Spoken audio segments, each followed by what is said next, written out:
வணக்கம் ஃப்ரெண்ட்ஸ், நான் உங்கள் விஜய். இன்றைக்கி ஒரு சின்ன கதையை பற்றி நம்ம பார்ப்போம். ஒரு ஊரில் பெண் ஒருத்தி இருந்தாள். அவளுக்கு 2 குழந்தைகள் இருந்தன. அவள் கணவன் வணிகத்திற்காக வெளியூர் சென்றிருந்தான். பல நாட்கள் பிறகு அவனிடமிருந்து ஒரு கடிதம் வந்தது. நீயும் குழந்தைகளும் இங்கு வந்து சேருங்கள், நாம் வளமாக வாழலாம் என்று அதில் எழுதியிருந்தது. தன் குழந்தைகளோடு மாட்டு வண்டியில் ஏறினாள் அவள். வண்டியை ஓட்டிக்கொண்டு புறப்பட்டாள். அடர்ந்த காட்டு வழியாக வண்டி சென்று கொண்டிருந்த போது ஆபத்து வரப்போவதை மாடுகள் உணர்ந்தன. கயிற்றை அறுத்து கொண்டு ஓட்டமும் பிடித்தன. ஐயோ, என்ன செய்வேன்? நடுக்காட்டில் குழந்தைகளுடன் சிக்கி கொண்டேன். இங்கே புலி பலரை அடித்து கொன்றதாக கேள்விப்பட்டுள்ளேன் என்று அவள் நடுங்கினாள். அருகில் இருந்த மரத்தின் கிளையில் குழந்தைகளோடு அமர்ந்தாள் அவள். சிறிது தூரத்தில் பயங்கரமான புலி ஒன்று வந்து கொண்டிருந்தது. இதை பார்த்த அவள் அதனிடமிருந்து எப்படி தப்பிப்பது என்று சிந்தித்தாள். நல்ல வழி ஒன்று அவளுக்கு தோன்றியது.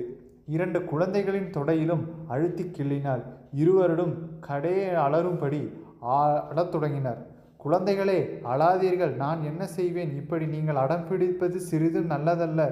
நேற்றுதான் நீங்கள் உண்பதற்கு ஆளுக்கு ஒரு புலி பிடித்து கொடுத்தேன். இன்றும் அதேபோல் ஆளுக்கு ஒரு புலி வேண்டுமென்கிறீர்கள். இந்த காட்டில் புலியை நான் எங்கே தேடுவேன்? எப்படி என்று மலைக்குள் நீங்கள் சாப்பிட ஆளுக்கு ஒரு புலி தருகிறேன். அதுவரை பொறுமையாக இருங்கள் என்று உரத்த குரலில் சொன்னாள். இதை கேட்ட புலி நடுங்கியது. நல்ல வேளை, அருகில் செல்லாமல் இருந்தேன். இந்நேரம் நம்மை பிடித்து கொண்டிருப்பாள். இனி இங்கே இருப்பது நல்லதல்ல, எங்காவது ஓடிவிடுவோம் என்று நினைத்து அது ஒரே பாய்ச்சலாக அங்கிருந்து ஓட்டம் பிடித்தது. அது தன் திட்டம் வெற்றி பெற்றதை எண்ணி மகிழ்ந்தாள் அவள். பாய்ந்து ஓடும் புலியை வழியை சந்தித்தது நரி. காட்டுக்கே அரசே, ஏன் இப்படி அஞ்சி ஓடுகிறீர்கள்? உங்களை விட வலிமை வாய்ந்தது சிங்கம்தான். நம் காட்டில் சிங்கம் எதுவும் இல்லை. என்ன நடந்தது சொல்லுங்கள் என்று கேட்டது அது. நரியே, நாம் காட்டுக்கு ஒரு அரக்கி வந்துள்ளாள்.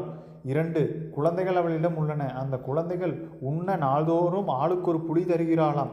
இப்படி அவளே சொல்வதை என் காதால் கேட்டேன். அதனால்தான் உயிருக்கு பயந்து ஓட்டம் பிடித்தேன் என்றது புலி. இதை கேட்ட நரியால் சிரிப்பை அடக்க முடியவில்லை. புலியாரே, கேவலம் ஒரு பெண்ணிற்கு பயந்து ஓடுகிறீர். அவள் உங்களை ஏமாற்றி இருக்கிறாள். எங்காவது மனித குழந்தைகள் புலியை தின்னுமா? வாருங்கள், நாம் அங்கே செல்வோம். அவளையும் குழந்தைகளையும் கொன்று தின்போம் என்றது அது. அந்த குழந்தைகளின் கத்தலை நீ கேட்டிருந்தால் இப்படி பேச மாட்டாய். அந்த அரக்கியின் குரல் இன்னும் என் காதில் கேட்கிறது. நான் அங்கு வரமாட்டேன் என்று உறுதியுடன் சொன்னது புலி. அவள் சாதாரண பெண்தான். உங்களுக்கு நம்பிக்கை ஏற்பட வேண்டும். அதற்காக உங்கள் வாளையும் என் வாளையும் சேர்த்து முடிச்சு போடுவோம். பிறகு இருவரும் அங்கே சென்று பார்ப்போம். உங்களுக்கு எந்த ஆபத்தும் வராது. நாம் இருவரும் பசியும் தீர்ந்துவிடும் என்றது நரி. தயக்கத்துடன் ஒப்புக்கொண்டது புலி. இருவர் வாளும் சேர்த்து இறுக கட்டப்பட்டன. நரி முன்னால் நடந்தது. புலி தயங்கி பின்னால் வந்தது. மரத்தில் இருந்த அவள் நரியும் புலியும் வருவதை பார்த்தாள். 2 வாளும் ஒன்றாக கட்டப்பட்டு இருந்தது. அவளின் கண்களுக்கு தெரிந்தது. என்ன நடந்திருக்கும் என்பதை உணர்ந்தாள் அவள். கோபமான குரலில், நரியே, நான் உன்னிடம் என்ன சொன்னேன்? என் குழந்தைகள் பசியால் அழுகின்றன, ஆளுக்கு ஒரு புலி வேண்டும் என்றேன். 2 புலிகளை இழுத்து வருவதாக சொல்லிவிட்டு சென்றாய். இப்பொழுது ஒரே புலியுடன் வருகிறாய். எங்களை ஏமாற்றவா நினைக்கிறாய்? புலியுடன் உன்னையும் கொண்டு தின்கிறேன் என்று கத்தினாள். இதை கேட்ட புலி நடுங்கியது. இந்த நரிக்குத்தான் எவ்வளவு தந்திரம்! நம்மை ஏமாற்றித்தான் வாளோடு கட்டி இழுத்து வந்திருக்கிறது. நாம் எப்படி பிழைப்பது? ஓட்டம் பிடிப்பது தான் ஒரே வழி என்று நினைத்தது. அதுவும் அவ்வளவுதான். வாளில் கட்டப்பட்டிருந்த நரியை இழுத்து கொண்டு ஓடத் தொடங்கியது. நரியோ, புலியாரே, அவள் நம்மை ஏமாற்றுவதாக இப்படி பேசுகிறாள், ஓடாதீர்கள் என்று கத்தியது. உன் சூழ்ச்சி எனக்கு புரிந்துவிட்டது. என்னையும் கொல்ல திட்டம் போட்டாயா? இனி உன் பேச்சை கேட்டு ஏமாற மாட்டேன் என்று வேகமாக ஓடத் தொடங்கியது புலி. வாலில் கட்டப்பட்டிருந்த நரி பாறை, மரம், முள், செடி போன்றவற்றில் மோதியது. படுகாயம் அடைந்தது. அதோ புலியோ எதை பற்றியும் சிந்திக்காமல் நரியை இழுத்து கொண்டு ஓடியது. வழியில் நரியின் வால் அருந்தது. மயக்கமடைந்த நரி அங்கேயே விழுந்து புலி எங்கோ ஓடி மறைந்தது.